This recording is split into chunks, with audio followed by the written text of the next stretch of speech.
Mihai Eminescu, după părerea mea, dintre cei care au trăit în ultimii 2000 de ani pe planeta Pământ, după Fiul Domnului, se situează Mihai Eminescu, ca genialitate.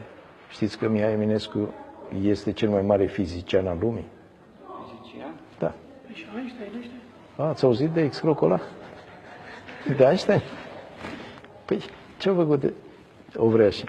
Mihai Eminescu, genial, s-a ocupat de foarte multe lucruri și a scris enorm în fizică.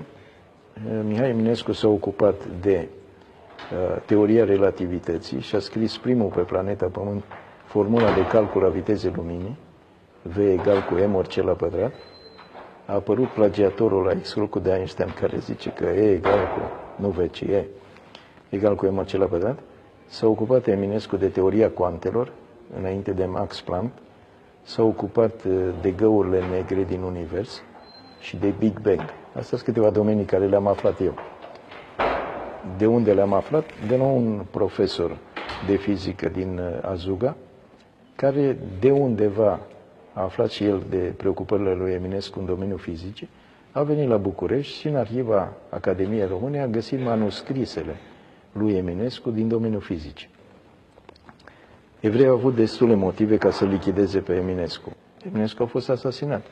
El n-a fost nebun, n-a avut sifilis, astea sunt invenții, excrocherii evrești.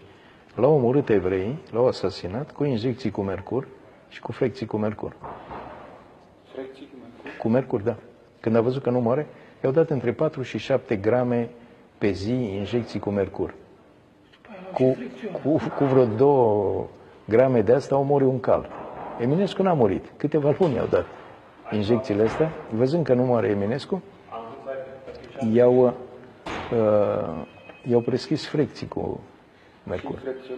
Cu mercur. L-au omorât pe Eminescu în 1889.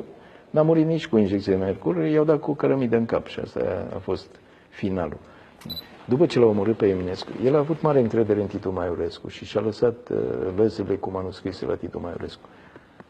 Între timp, evreii le-au luat, le-au studiat, l-au copiat, ce au găsit interesant și asta în domeniul fizicii și la vremea respectivă, în jur de 1900, era o mare bătălie între școlile de fizicieni germană și franceză, care sunt mai buni. Nemții întotdeauna ar vrea să fie cei mai buni și au primit pe filieră evreiască manuscrisele lui Eminescu, copia manuscriselor.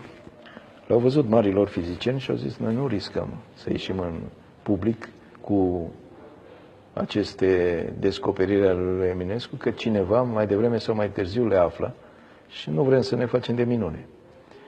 Și atunci au zis nemții totuși, și știm pe unul Einstein. Ăsta a fost handicapat. Până pe la vreo 3-4 ani n-a vorbit, l-au dus la școală, abia au trecut clasa, a ajuns la liceu, n-a terminat liceu, i-am văzut și foaia matriculă, erau note de la 1 la 10, el majoritatea notelor le avea de 5.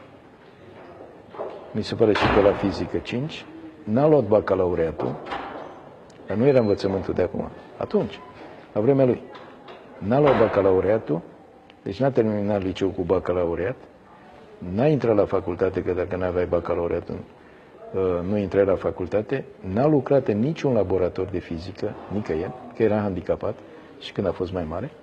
Și au zis nemții, mai îi dăm la handicapatul ăsta treburile astea, să le susțină el. Dacă cineva descoperă excrocheria care s-a făcut, dăm vina pe ăsta că nu întreg la cap. Și o să-l găsească, că e alienat. Și atunci apare Einstein. Organizează o conferință de presă, alții îl aduc și pe ăsta și pe ăsta le dă hârtia cu teoria relativității lui Eminescu și din formula de calcul a vitezei luminii a lui Eminescu din V egal cu m ori c la pătrat, i-au schimbat prima literă și zice E egal cu m ori c la pătrat. Asta le arată la ziare și erau băieți deștepți ca dumneavoastră și pe vremea aia și m-a întrebat, domnul Einstein, dumneata ai fost un handicapat. Te-ai chinuit prin școală. N-ai bac cu domnule.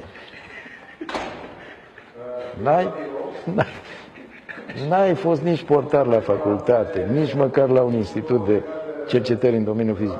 N-ai scris un rând în domeniul fizic, că nu ești în stare, ești handicapat. Dom'le, de unde ai asta? Și știți ce răspuns a dat? Zice, am visat. Am visat azi noapte și am scris asta. Păi pot să visez dacă ești și handicapat?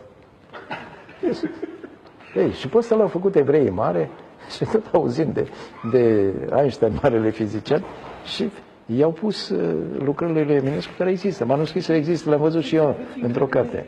Aveți încredere mai mare într-un profesor de fizică din Ajuga decât Sigur. în tot ce... Păi da, toată am văzut manuscrisele. Istoria e falsificată. Și știi asta de la Ajuga. Sigur. Da.